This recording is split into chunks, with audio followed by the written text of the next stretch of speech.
including in Lebanon, Iraq, Syria, Libya, Somalia, and Sudan.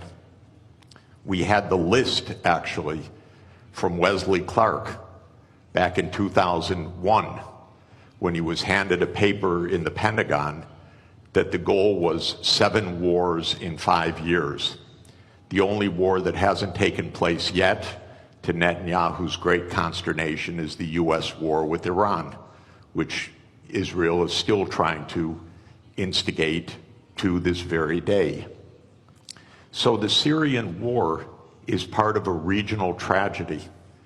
We have tragedy in Gaza, the West Bank, Lebanon, Syria, Iraq, Sudan, South Sudan, and Libya that I put at the hands of the United States government and its ally Israel, because none of these wars had to happen. These were all wars of choice. They were all wars that came from the idea of regime change operations, that the United States would determine which regimes operate in which countries. We'll never have peace in this region if outside imperial powers like the United States are dictating the terms to this region. The only way to have peace in this region is if this region is determining its own future, not outside powers. And Israel could never do these wars on its own. These are American wars. America provides the financing, it provides the military backup, it provides the naval support, it provides the intelligence operations, it provides the munitions.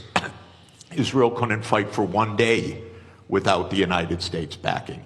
Israel could not be committing a genocide in Gaza without the United States' full operational complicity. I don't mean political complicity, I mean direct, daily operational complicity. This has to end. This region has been divided for 100 years, first by the British Empire and then by the American Empire. And this is going on until today. We have a genocide going on right next door. Till today, till this morning. People being wantonly killed, brazenly killed, because the United States is providing the means for this. So this is what's happening in Syria. Is the US on the fence? Hardly. It's the major actor. I know, by the way, I know firsthand that in 2012, UN Secretary General Ban Ki-moon appointed former Secretary General Kofi Annan as special envoy to reach a peace in Syria. I loved Kofi Annan. I love Ban Ki-moon. I worked for both of them. Kofi Annan arranged a peace in 2012. He arranged a peace in Syria. You know why it didn't happen? Because all the parties agreed to peace except one. Literally one. That was the United States of America. The United States of America said there will be no peace unless Bashar al-Assad goes the first day. The other parties said, no, you can't just determine that. Maybe there'll be a process, maybe there'll be elections agreed, maybe there'll be a 2-year process, a 3-year process.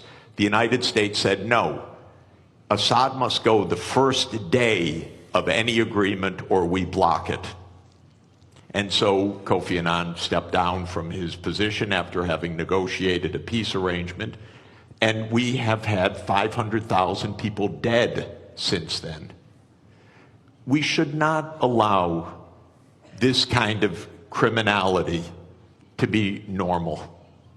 This region has been at war nonstop for 30 years. Actually, I would say for at least 57 years since the Six-Day War, because there has been no honest accounting of international law, no honest diplomacy. It's been militarization all the way through. And we could have peace immediately in this region. All that is required, in my view, is the United States change its veto of Palestine as the 194th UN member state, because on that basis, all the region would normalize relations and the wars all across this region would stop. But Israel has had control over U.S. policy, and it says no. It wants greater Israel. It wants Israel in Syria. It wants Israel in Lebanon. It wants Israel in the West Bank. It wants Israel in East Jerusalem. It wants Israel in Gaza. And until that stops, we're not going to have peace. So is the U.S. on the fence? Of course not. It's the major protagonist of this whole war and has been for the last 14 years. I am not discussing the agency of the Syrian people. I'm discussing the opposite.